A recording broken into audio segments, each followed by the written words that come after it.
Hi guys, in this video I'm going to show you how to restore deleted Telegram messages on iPhone or Android device. Keep in mind that there is no way to restore text messages, but you can restore media. Let me show you how. Let's go to Telegram. You need to go to settings, 3 bars on Android or gear icon on iPhone.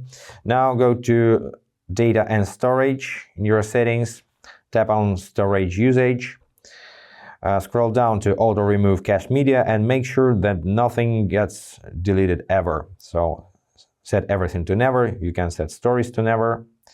Unfortunately, set cache size to maximum. Now let's go back from here. Also, you can set photos to be saved to gallery forever. So photos, videos, from group chats as well.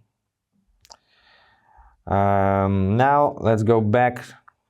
Let's close Telegram, and now you need to go to settings and tap on your name over here. Now go to iCloud, select Save to iCloud,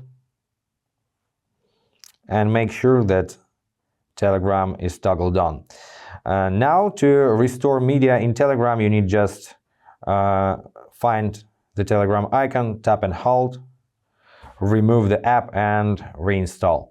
And that's pretty it. I hope this was helpful. Subscribe to the channel, hit the like button and be awesome. Bye guys.